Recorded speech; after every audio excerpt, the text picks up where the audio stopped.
जय हिंद दोस्तों।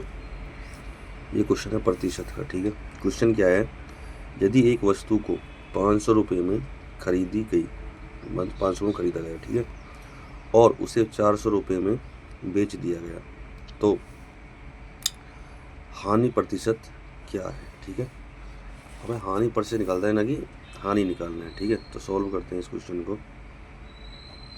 सॉल्व कैसे करेंगे, देखो, मतलब कितने में खरीदा था उसको, क्रय मूल्य कितना था, क्रय मूल्य था उसका 500 रुपये। ठीक है, खरीदा और उसे बेचा कितने में था, यानी कि विक्रय मूल्य, बेचा कितने में, 400। कम में बेचा, अधिक में खरीदा, कम में बेचा, तो क्या होगा, हानि होगी। हानि कितने की हुई, हानि हुई 500 माइनस 400, ये लिख दिया हमने। अब डायरेक्ट भी निकाल सकते थे इसको, तो बराबर 100। ये समझने के लिए आप इसको शॉर्ट में भी कर सकते हैं, कोई दिक्कत नहीं है। अब इसके लिए एक फॉर्मूला होता है हानि प्रतिशत का।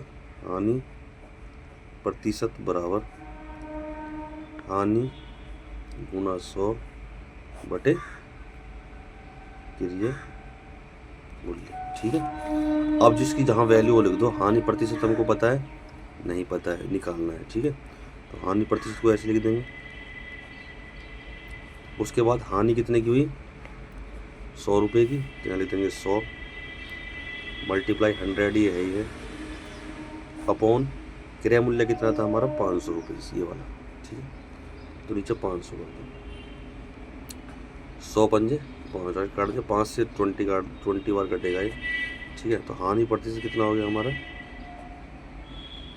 हानि प्रतिशत हो गया हमारा कितना, 20%।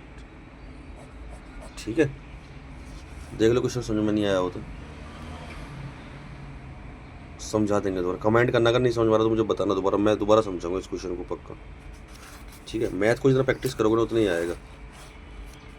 अगला क्वेश्चन क्या है, देखो, किसी संख्या का 25% 45 है। ठीक है, कितना है, 45, तो संख्या कितनी होगी, तो संख्या कितनी होगी, कौन सी, ये वाली संख्या। मान लीजिए, सॉल्व करते हैं इसको। मान लीजिए संख्या क्या थी हमारी, x है। ठीक है, संख्या क्या थी, x।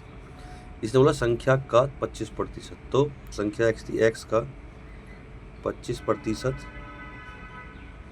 कितना है, 45। ठीक है, सॉल्व करो इसको, परसेंटेज को हटाना है इसमें से, तो x गुना 25/100 इजकल टू 45। ठीक है, ये क्रॉस मल्टीप्लाई कर देंगे इसको, x equal to 45 multiply 100 upon 25, 2500 का 100। ठीक है, तो क्वेश्चन हो जाएगा आपका x इजकल टू 45 मल्टीप्लाई 4। ठीक है, मल्टीप्लाई कर दो आपस में इसकी, 4 4 5 4 पंजे 20, 2 4 4 16 2, तो संख्या कितनी थी, 180 थी। ठीक है, क्वेश्चन समझ में आया, इजी क्वेश्चन है।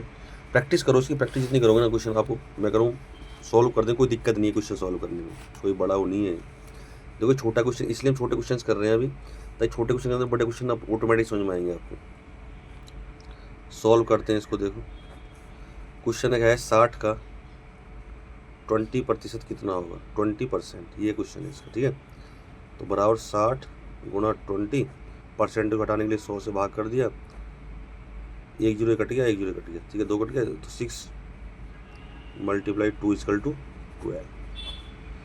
ठीक है, 12 इसका आंसर हो गया। ठीक है, जो कितना आसान क्वेश्चन था। प्रैक्टिस जितना करोगे ना क्वेश्चन उतनी अच्छे आएंगे। देखो क्वेश्चन ये भी है, एक मोबाइल 6000 रुपये का था, उसे 4800 में खरीदा गया। ठीक है, मैं 6000 रुपये के मोबाइल को 4800 में खरीदेगा, छूट फिर से कितना हुआ, ये कहना है क्वेश्चन में। तो देखो, मतलब उसका एक्चुअल मूल्य क्या था, प्राइस, मतलब उसका प्राइस जो रेट मार्केट वैल्यू कितनी थी, 6000 रुपये थी उसकी। तो मान लीजिए 6000 रुपये था उसका कॉस्ट प्राइस, जो नहीं मार्केट प्राइस उसका 6000 रुपये था। मान लीजिए आप उसका प्राइस था कितना, 6000।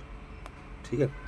लेकिन उसे 4800 में खरीदा गया, यानी क्रिया किया गया 4800 में, तो 4800 में क्रिया किया गया, ठीक है, खरीदा गया उसको 4800, ठीक है। तो छूट कितनी हुई, छूट प्रतिशत पूछ रहा है ना कि छूट पूछ रहा है, लेकिन देखो 6000 का मोबाइल था, 4800 में खरीद लिया, तो हमको कितने का लाभ हुआ, 6000 माइनस 4800 बराबर 1200, ठीक है, 1200 का प्रॉफिट हुआ। अब छूट प्रतिशत निकाल दो,